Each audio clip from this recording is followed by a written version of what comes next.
बिस्मिल्लाहिर्रहमानिर्रहीम, खुशामदीद करते हैं हमारे यूट्यूब चैनल पर। आज का जो हमारा चैप्टर है chapter number 14, refraction of light and optical instrument. तो इस चैप्टर के जो most repeated and most important question मैं आप लोगों के साथ इस वीडियो में शेयर करूंगा। आपने जो है वीडियो को पूरा देखना है। और मैंने फिजिक्स की काफ़ी सारी वीडियोज़ जो हैं चैप्टर 1 से लेकर चैप्टर 14 तक, अगर आप लोगों ने वो वीडियोज़ नहीं देखी तो आप लोगों के लिए मैं लिंक जो है डिस्क्रिप्शन में दे दूंगा, आप वहां से देख सकते हैं सीरीज वाइज। तो शुरू करेंगे क्वेश्चन नंबर 1 से। क्वेश्चन नंबर 1 है the refractive index of water is. तो आइए इसका आंसर देखते हैं। आंसर है 1.33। तो इस डायग्राम के थ्रू हम समझने की कोशिश करेंगे। जितने भी मीडियम्स हैं जैसा कि एयर, वाटर, केरोसिन ऑयल हो गए, तो उसके जो है रिफ्रैक्टिव इंडेक्स यहाँ पर मौजूद हैं। आप देख सकते हैं जैसा कि एयर का है 1.0003, वाटर 1.33, केरोसिन 1.44, टर्पेंटाइन ऑयल जो है 1.47 है, क्राउन गिलास जो है 1.52, डायमंड 2.42 है। तो आप यहाँ पर तस्वीर में देख सकते हैं, एक है रिफ्लेक्शन, एक है रेफ्रैक्शन। इन दोनों में काफी सारा डिफरेंस है। तो इस वीडियो के जो लास्ट में है इन दोनों का डिफरेंस भी मौजूद है, आप जरूर देखिएगा लास्ट तक वीडियो। तो रिफ्लेक्शन जो है इंसिडेंट रेज जो आती हैं और रिफ्लेक्ट करके जाती हैं, यहाँ पर रिफ्रैक्ट हो रहा है। जैसा कि आप तस्वीर में देख रहे हैं, गिलास में पानी मौजूद है और पेंसिल जो है वो डाली गई है पानी के अंदर। तो पानी के अंदर जो रिफ्रैक्टिव इंडेक्स है वो कितना हो रहा है, यहाँ पर मौजूद 1.33। तो यहाँ पर जो ये रिफ्रैक्टिव इंडेक्स हमें बताया जा रहा है इस तस्वीर के थ्रू। तो इस टाइप के जो काफी सारे क्वेश्चन आप जरूर नोट करें। बढ़ेंगे नेक्स्ट क्वेश्चन की जानिब। क्वेश्चन नंबर 2 है अरे विच strike the glass is called. तो आइए इसका आंसर देखते हैं। आंसर है इंसिडेंट रे। जैसे कि मैंने आप लोगों को बताया इंसिडेंट रे क्या है, वो रे जो कि स्ट्राइक करती है गिलास को। क्वेश्चन नंबर 3 है the reciprocal of the focal length of the lens. तो आइए इसका आंसर देखते हैं। आंसर है power of a lens. Question में हमसे पूछा गया लेंस की बाहमी फोकल लेंथ बताई जाए, तो इसका आंसर हमें मिला पावर ऑफ अ लेंस। तो बढ़ेंगे नेक्स्ट क्वेश्चन की जानिब। क्वेश्चन नंबर 4 है a long sighted person can't see clearly. तो आइए इसका आंसर देखते हैं। आंसर है नियरर ऑब्जेक्ट। क्वेश्चन में हमसे पूछा गया एक शख्स की जो दूर की नजर खराब है और वो क्लियरली क्या नहीं देख सकता, तो इसका आंसर जो मिला हमें नियरर ऑब्जेक्ट्स, वो क्लियरली नहीं देख सकता। तो यहाँ एक पॉइंट मौजूद है आप लोगों के लिए। A long sided person can not see object clearly at a distance less than 40 centimetre from his eye. वो नहीं देख सकता क्लियरली एक ऑब्जेक्ट को जिसकी जो डिस्टेंस है वो 40 सेंटीमीटर है उसकी आंख से। ठीक है, तो ये पॉइंट हमें ये चीज़ बता रही है। और यहाँ एक इम्पोर्टेंट क्वेश्चन आप लोगों के साथ शेयर करता चलूँगा। ये क्वेश्चन काफ़ी बार टेस्ट में भी आ चुका है। तो एक क्वेश्चन जो है इस सवाल के रिलेटेड आप लोगों के साथ शेयर करना चाहूँगा, जो कि काफ़ी बार टेस्ट में भी आ चुका है, ताकि आप लोगों को जो है अंदाज़ा हो सके कि इस टाइप का भी क्वेश्चन जो है वो आ सकता है। तो ये पॉइंट मैंने आप लोगों के साथ शेयर की पहली, ये भी आप ज़रूर नोट करें। तो हो सकता है ये क्वेश्चन आ भी जाए कि लॉन्ग साइटेड पर्सन कितने मीटर देख सकता है अपनी आँख से। तो इस टाइप का भी क्वेश्चन आ सकता है, मीटर्स में भी पूछा जा सकता है। तो ये ज़रूर नोट कीजिएगा। तो ये मैं आप लोगों को क्वेश्चन दिखा रहा हूँ। क्वेश्चन है a long sighted person can not see object clearly at a distance less than 40 centimetre from his eye. The power of the lens needed to read an object at 25 centimetre is. तो इसका जो answer है वो इसका answer है B plus 2.5D। तो इसका जो है बी करेक्ट है। तो इस टाइप के काफ़ी सारे क्वेश्चन आते हैं, आप ज़रूर नोट कीजिएगा इस सवाल को। तो बढ़ेंगे नेक्स्ट क्वेश्चन की जानिब। क्वेश्चन नंबर 5 है the unit of power of lens is. Answer है डायप्टर। डायप्टर जो है unit of power of lens है। तो यहाँ डायप्टर की स्पेलिंग के हवाले से एक तहरीर दर्ज है, वो भी आप लोगों के साथ में शेयर कर रहा हूँ।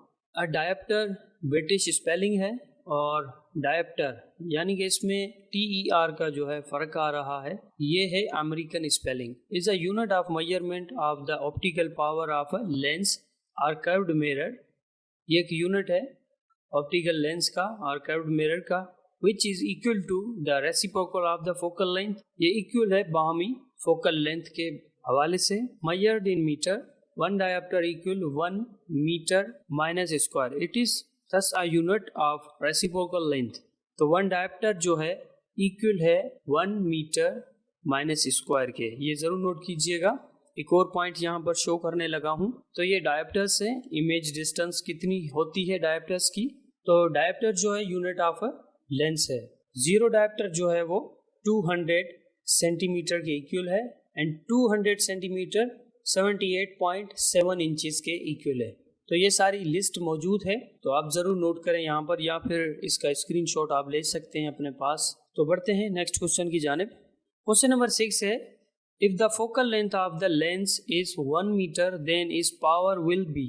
अब फोकल लेंथ जो एक लेंस की वो है 1 मीटर, तो उसकी पावर कितनी होगी। तो आइए इसका आंसर देखते हैं। आंसर है 1 डायोप्टर। जैसा कि प्रीवियस क्वेश्चन में मैंने आप लोगों को दिखाया, तो इस टाइप के सवाल आते हैं, इसलिए मैंने आप लोगों के लिए ये क्वेश्चन ऐड किया ताकि आपको जो है ये क्वेश्चन इंपॉर्टेंट क्वेश्चन है बड़ा, ये आपको रिमेंबर हो सके। क्वेश्चन नंबर 7 है, a lens which is thick from the middle and thin from the edge is called. एक लेंस है जो कि मोटा है from the middle and thin है फ्रॉम द एज। एज जो है लास्ट वाला एरिया होता है एक लेंस का।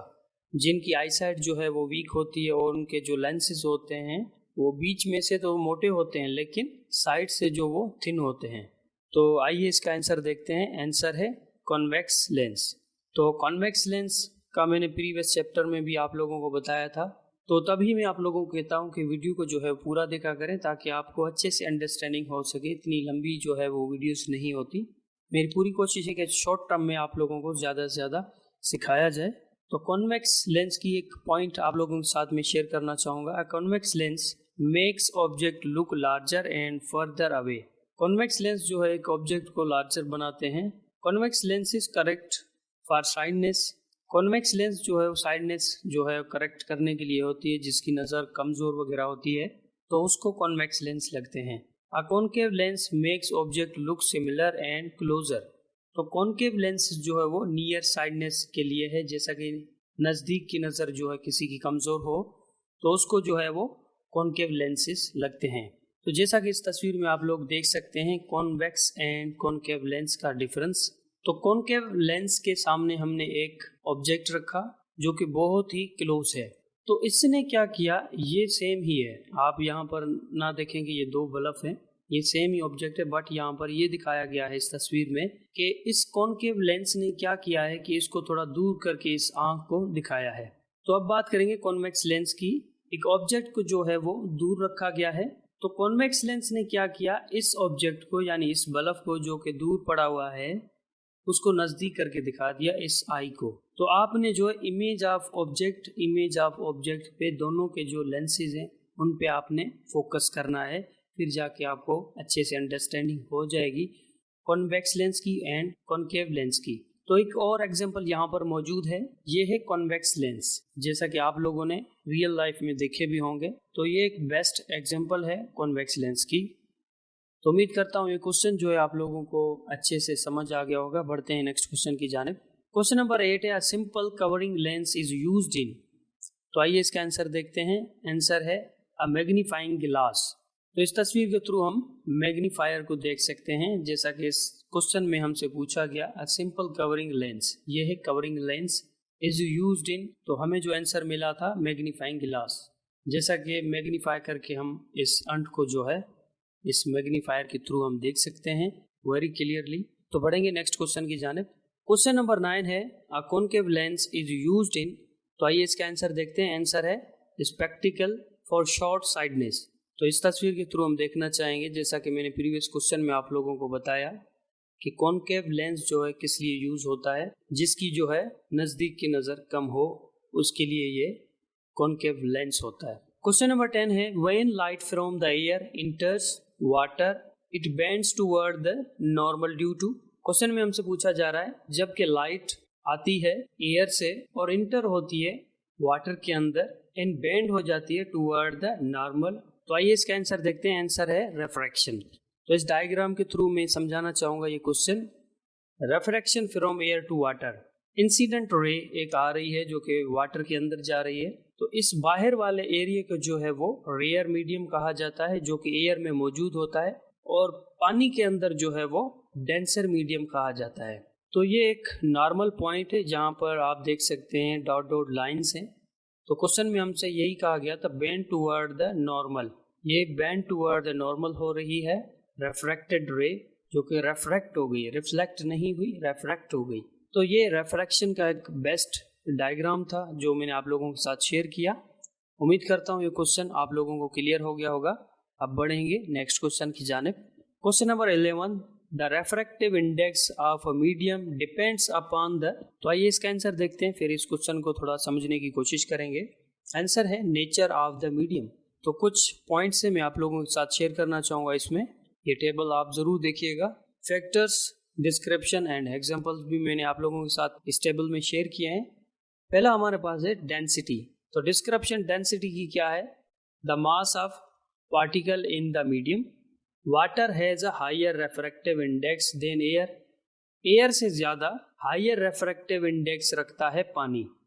तो ये एग्जाम्पल में हमें ये कहा जा रहा है।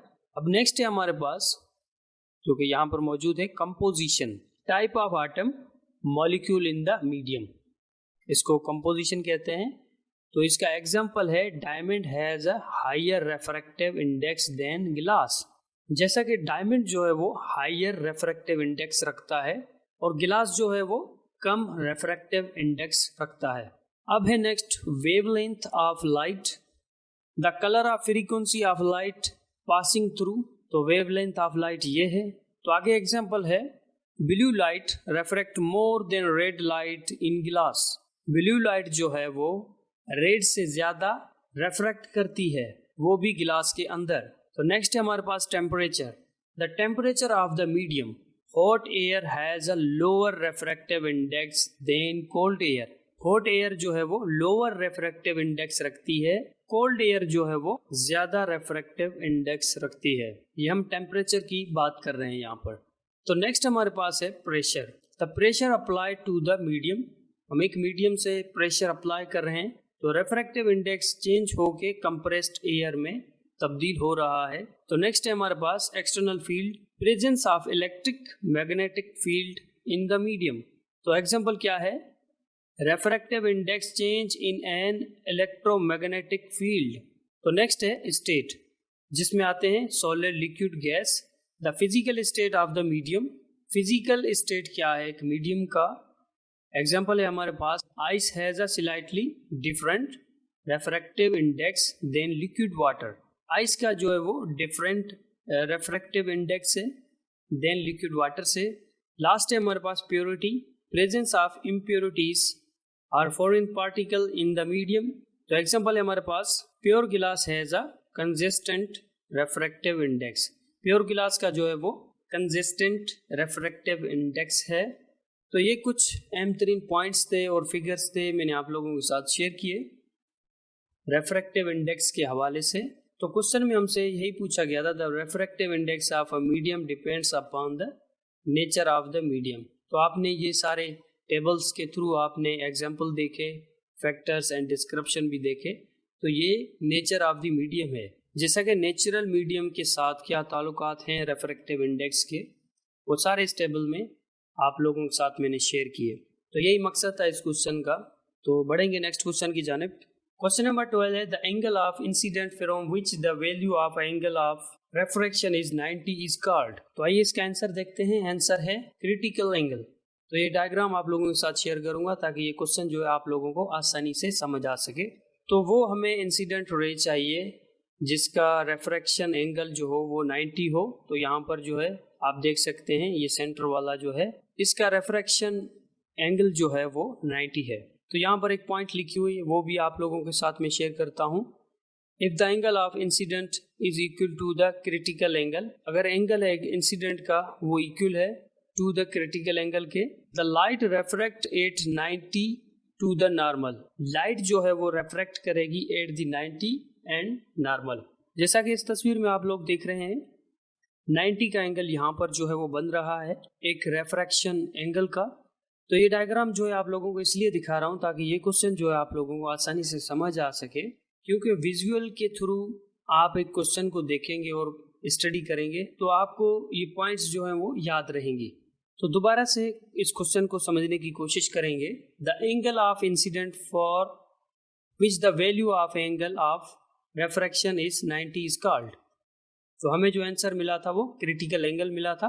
तो आप लोगों को मैंने विजुअल के थ्रू भी क्रिटिकल एंगल दिखाया 90 डिग्री पर, तो ये है 90 डिग्री का क्रिटिकल एंगल। तो रेफ्रैक्शन जो है इस 90 डिग्री से रेफ्रैक्ट होती है, जैसा कि इन तीनों डायग्राम्स को आप देख सकते हैं यहाँ पर। और यहाँ से हमने लाइट एक गिलास के अंदर मारी और वो 90 के एंगल पर रेफ्रैक्ट हो गई। तो फर्स्ट वाला हमारे पास है, if the angle of incidence is less than the critical angle, angle of incidence less हो जाए क्रिटिकल एंगल से, तो आगे हमें ये क्या बता रहा है, the light refract away from the normal. तो लाइट जो है रेफ्रैक्ट हो जाएगी नॉर्मल पॉइंट से, जैसा कि इस तस्वीर में बताया जा रहा है। तो ये रेफ्रैक्ट अवे हो रही है नॉर्मल पॉइंट से, तो ये इसका नॉर्मल पॉइंट है और यहाँ पर जो वो 90 डिग्री इसका बन रहा है और ये जो है इंटरनल रेफ्रैक्शन हो रही है। तो सारी तफसीलात मैंने आप लोगों के साथ इस क्वेश्चन की शेयर की। तो उम्मीद करता हूँ क्वेश्चन आप लोगों को क्लियर हो गया होगा। बढ़ेंगे नेक्स्ट क्वेश्चन की जानिब। Question number 13, number of prism used in periscope is. तो आइए इसका आंसर देखते हैं। आंसर है 2। तो वो कौन कौन से आइए डायग्राम के थ्रू इस सवाल को समझने की कोशिश करेंगे। तो यहाँ पर ये प्रिज्म्स मौजूद है जिसको प्लेन मिरर भी कहा जाता है। तो इसमें प्लेन मिरर यानी कि प्रिज्म 45 डिग्री पर मौजूद है एंड दूसरा जो है 45 पर मौजूद है, यानी कि ये दो प्रिज्म हमें मिल चुके हैं एक पेरिस्कोप के। तो पेरिस्कोप है क्या और ये कहाँ कहाँ जो है यूज होता है, जैसा कि सबमरीन होती हैं आबदोज वगैरह, उसमें ये यूज होता है पेरिस्कोप। जैसा कि एक ऑब्जर्वर है और ये एक दीवार है, तो इसने क्या किया है, ये एक दरख्त को देख रहा है थ्रू दी पेरिस्कोप। तो लाइट रे जो है इन हो रही है एंड इसको जो है बिहाइंड दी वॉल दिखाया जा रहा है थ्रू दी पेरिस्कोप। तो उम्मीद करता हूँ ये क्वेश्चन जो है आप लोगों को क्लियर हो गया होगा। बढ़ेंगे नेक्स्ट क्वेश्चन की जानिब। Question number 14, the totally reflecting prism has one of its angle equal to. तो आइए इसका आंसर देखते हैं। आंसर है 90 डिग्री। तो वो कैसे, इस डायग्राम के थ्रू हम समझने की कोशिश करेंगे। तो क्वेश्चन ने हमसे पूछा टोटली, यानी कि ये टोटली जो आप देख रहे हैं पूरा diagram triangle, reflecting prism has one of its angle equal to, यानी इस पूरे में जो है वो एक ही एंगल है, वो किसके बराबर है, वो 90 के बराबर है, जैसा कि ये है। तो यहाँ पर जो है ऑब्जेक्ट रखा जाता है एंड यहाँ पर जो इमेज प्रोड्यूस होती है और ये है रेफ्रैक्शन पॉइंट, जैसा कि ये डॉट डॉट्स लाइन है, ये रेफ्रैक्शन पॉइंट है। और ये ट्राइंगल एक डायमंड की तरह है, एक शीशे की तरह बना हुआ है, तो इससे जो है वो लाइट रेफ्रैक्ट होकर अदर साइड जो है वो जा रही है। तो उम्मीद करता हूँ ये क्वेश्चन आप लोगों को क्लियर हो गया होगा। बढ़ेंगे नेक्स्ट क्वेश्चन की जानिब। क्वेश्चन नंबर 15 है, the circular diameter of lens is called. तो आइए इसका आंसर देखते हैं। आंसर है एपर्चर। जैसा कि प्रीवियस क्वेश्चन में मैंने आप लोगों को इस क्वेश्चन के हवाले से पूरी डिटेल से बताया था। अगर वो वीडियो आप लोगों ने नहीं देखी तो उसकी जो लिंक मैंने पूरी प्लेलिस्ट जो है फिजिक्स की और बायोलॉजी की मैंने अपलोड कर रखी, आप लोग डिस्क्रिप्शन में जाकर वो देख सकते हैं। तो अपर्चर है क्या, फिर से समझाना चाहूंगा इस डायग्राम के थ्रू। तो क्वेश्चन में हमसे क्या पूछा गया था, the circular diameter of a lens. एक सर्कुलर है, एक सर्कुलेशन है और उसका जो है वो डायमीटर हमें बताया जाए एक लेंस का, जैसा कि यहाँ पर लेंस है और सर्कुलर फॉर्म में मौजूद है और इसका डायमीटर है वो है एपर्चर। जैसा कि ये ग्रीन लाइन आप लोगों को फिर से इंडिकेट करवा रही है कि ये है लेंस ऑफ अ डायमीटर। तो बढ़ेंगे नेक्स्ट क्वेश्चन की जानिब। क्वेश्चन नंबर 16 है, अ रेफ्रैक्टिंग टेलीस्कोप कंसिस्ट ऑफ। तो आइए इसका आंसर देखते हैं। आंसर है 2 कॉन्वेक्स लेंसेज। तो वो कौन से कॉन्वेक्स लेंसेज हैं, तो टेलीस्कोप के डायग्राम के थ्रू हम समझने की कोशिश करेंगे। एक है ऑब्जेक्टिव लेंस एंड दूसरा है आईपीस। तो एक यहाँ पर आईपीस की जगह लगा हुआ है कॉन्वेक्स लेंस एंड देन आगे जो है ऑब्जेक्ट लेंस की जगह एक कॉन्वेक्स लेंस लगा हुआ है। तो रेफ्रैक्टिंग टेलीस्कोप कंसिस्ट करता है 2 कॉन्वेक्स लेंसेज पर। तो बढ़ेंगे नेक्स्ट क्वेश्चन की जाने। Question number 17, the lens present in a human I is a. एक लेंस जो है वो प्रेजेंट है ह्यूमन आई में, वो कौन सा है। तो आइए इसका आंसर देखते हैं। आंसर है कॉन्वेक्स लेंस। तो बढ़ेंगे नेक्स्ट क्वेश्चन की जानिब। क्वेश्चन नंबर 18 है, total internal reflection take place when the beam of light travel from a. तो आइए इसका आंसर देखते हैं। आंसर है denser medium to a rare medium. जैसा कि इस क्वेश्चन ने हमसे पूछा टोटल इंटरनल रिफ्लेक्शन, एक टोटल इंटरनल रिफ्लेक्शन है जो कि अपनी जगह बनाती है जब बीम ऑफ लाइट ट्रेवल करती है from a denser medium to a rare medium. तो इस तस्वीर के थ्रू हम इस क्वेश्चन को समझने की कोशिश करेंगे। एक है रेफ्रैक्टेड लाइट वेव्स, जैसे कि यहाँ पर येलो कलर वाली जो भी हैं ये रेफ्रैक्टेड लाइट वेव्स हैं, एंड रिफ्लेक्टेड लाइट वेव्स वो हैं जिनका रेड कलर है। तो ये जरूर आप ध्यान में रखिएगा बात। तो total internal reflection take place जब वो अपनी जगह बना रही है, when the beam of light travel from a denser medium to rare medium. तो यहाँ है डेंसर जो कि पानी के अंदर डेंसर मीडियम से रियर मीडियम तक ट्रेवल कर रही है एक रिफ्लेक्टेड लाइट वेव्स। तो ये फिनोमिना जो है टोटल इंटरनल रिफ्लेक्शन का है। तो उम्मीद करता हूँ ये क्वेश्चन आप लोगों को क्लियर हो गया होगा। अगर किसी को कोई सवाल समझ में ना आ रहा हो तो आप ज़रूर कमेंट कर सकते हैं, मैं ज़रूर आप लोगों को उसका जवाब दे दूंगा। बढ़ेंगे नेक्स्ट क्वेश्चन की जानिब। क्वेश्चन नंबर 19 है प्रेसबियोपिया इज अ काइंड ऑफ। तो आइए इसका आंसर देखते हैं। आंसर है लॉन्ग साइडनेस। तो इस डायग्राम के थ्रू हम इस क्वेश्चन को समझने की कोशिश करेंगे कि प्रेसबियोपिया है क्या चीज़। नॉर्मल विजन जो होता है एक आई का, जो कि ठीक ठाक आई होती है, इमेज ऑन द रेटिना, जो भी उसकी इमेज बनती है वो रेटिना पर बनती है। लेंस थिकेंड, लेंस जो होते हैं उसके मोटे होते हैं। टू फोकस नियर ऑब्जेक्ट्स, जो कि वो फोकस कर सकती है, इतनी उसमें सलाहियत होती है कि वो नियर ऑब्जेक्ट को फोकस कर सकती है। Vision with presbyopia, image behind the retina, image जो है वो बिहाइंड द रेटिना होती है। Lens hardened with age, lens hard हो जाते हैं with the age. And unable to change, हम उसको जो है वो चेंज नहीं कर सकते, उसका शेप वगैरह चेंज नहीं कर सकते, ठीक है। एंड लास्ट में है प्रेसबियोपिया करेक्टेड। इसकी करेक्शन कैसे होती है, यहाँ पर आप देख रहे होंगे, यहाँ पर जो है वो लेंस लगाया गया है, यानी चश्मा पहनाया गया है आँख को, इमेज ऑन द रेटिना। अब जो है वो इमेज जो है फिर से रेटिना पर आ गई है। प्रेसबियोपिया की जो करेक्शन है वो एक लेंस के थ्रू ही होती है। तो उम्मीद करता हूँ ये क्वेश्चन आप लोगों को क्लियर हो गया होगा। बढ़ेंगे नेक्स्ट क्वेश्चन की जानिब। क्वेश्चन नंबर 20 है a nerve tissue sensitive to light. Nerve tissue जो होते हैं वो सेंसिटिव होते हैं देन लाइट। तो आइए इसका आंसर देखते हैं। आंसर है रेटिना। तो रेटिना के जो है नर्व टिश्यू सेंसिटिव होते हैं टू लाइट से, जैसा कि इस तस्वीर में मैं आप लोगों को दिखाना चाह रहा हूँ। ऑप्टिक नर्व ये है रेटिना, कॉर्निया, लाइट, जो कि नर्व टिश्यू जो होते हैं वो ज़्यादा सेंसिटिव होते हैं, iris, crystalline lens and focal point. तो इनकी क्या क्या फंक्शन है ये भी मैं आप लोगों के साथ इसी वीडियो में दिखाना चाहूँगा ताकि आपका जो है टाइम बच सके। तो जैसा कि आईलाइट ये होता है, आईलाइट यानी आई का ढक्कन। स्क्लेरा जो कि हमारी आई का वाइट पोर्शन है उसको कहते हैं, जो कि हमारे आई के अंदर मौजूद होता है, एक कलर्ड टाइप होता है, मल्टी कलर्ड होता है। एंड प्यूपल जो कि आइरिस के बाद आता है। तो ये एक ऑर्डर भी आपसे पूछ सकते हैं क्वेश्चन में, यानी स्क्लेरा, आइरिस, प्यूपल, तो इसका पूरा ऑर्डर आपने ज़रूर नोट करना है। तो इसीलिए ये आपको इमेज दिखा रहा हूँ। तो टीयर्स आते हैं, जो कि रोना जो आता है वो टीयर ग्लैंड से आता है। And opening of tear duct, ये है टीयर डक्ट यहाँ पर मौजूद है। तो उम्मीद करता हूँ ये क्वेश्चन आप लोगों को क्लियर हुआ होगा। बढ़ेंगे नेक्स्ट क्वेश्चन की जानिब। क्वेश्चन नंबर 21 है in a photographic camera a convex lens is used because it. तो आइए इसका आंसर देखते हैं। आंसर है produce a real and small image. Camera जो है हमेशा प्रोड्यूस करता है रियल इमेज को, मिरर जो है वो एक वर्चुअल इमेज क्रिएट करता है। अब यहाँ पर आप लोगों के दिमाग में सवाल आ रहा होगा कि वर्चुअल इमेज कैमरा भी क्रिएट कर सकता है। तो ऐसा नहीं है, क्योंकि कैमरा जो है आपकी रियल इमेज जो है एक बार क्लिक करता है अपने पास महफूज रखता है। तो ये एक बेस्ट एग्जांपल है इसका। तो ये आप पॉइंट जरूर नोट कीजिएगा। तो बढ़ेंगे नेक्स्ट क्वेश्चन की जानिब। क्वेश्चन नंबर 22 है the pupil of the eye controls. तो आइए इसका आंसर देखते हैं। आंसर है the amount of light reaching the eye. Pupil of eye जो है वो कंट्रोल करता है एक लाइट की ज़्यादातर अमाउंट जो कि आंख तक पहुंचती है। तो बढ़ेंगे नेक्स्ट क्वेश्चन की जानिब। क्वेश्चन नंबर 23 है in a concave lens for all position of the object the image is always. Question में हमसे पूछा जा रहा है कॉनकेव लेंस में सारी पोजीशन एक ऑब्जेक्ट की हम जो है अलग अलग करें या फिर चेंज करें, एंड इमेज जो है हमेशा क्या रहेगी। तो आइए इसका आंसर देखते हैं। आंसर है between the lens and the object. तो इस तस्वीर के थ्रू मैं आप लोगों को दिखाना चाहूँगा, एक ऑब्जेक्ट है और ये इमेज है।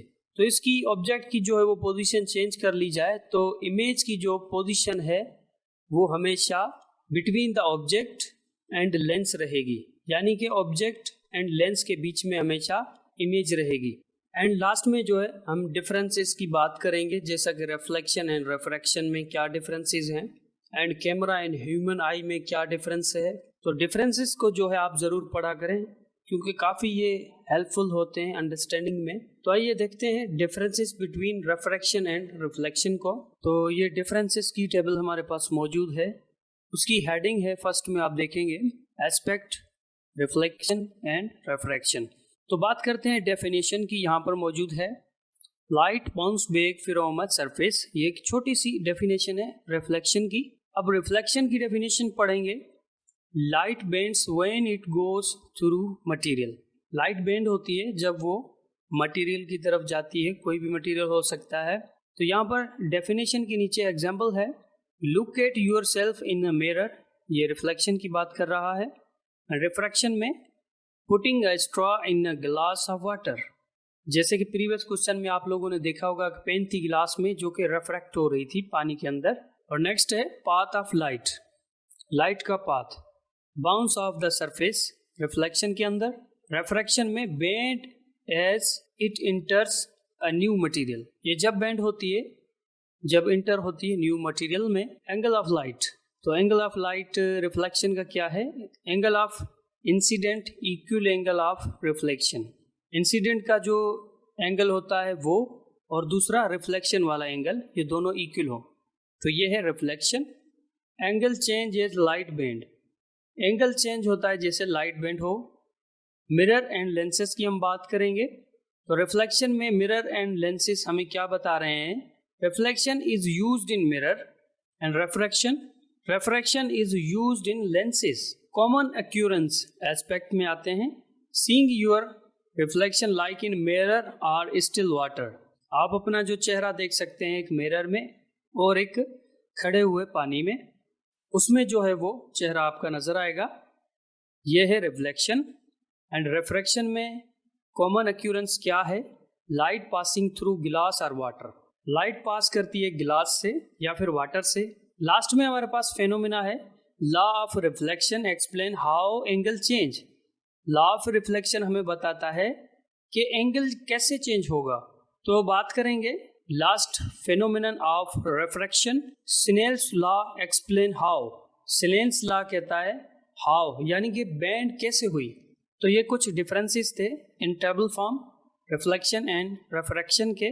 तो नेक्स्ट हमारे पास डिफरेंसेस हैं ह्यूमन आई एंड कैमरा। तो उसी तरह ये aspect human I and camera, उसके डिफरेंसेस हम बात करेंगे। पहले तो हम फंक्शन की बात करेंगे, natural organ that allows us to see, human eye में।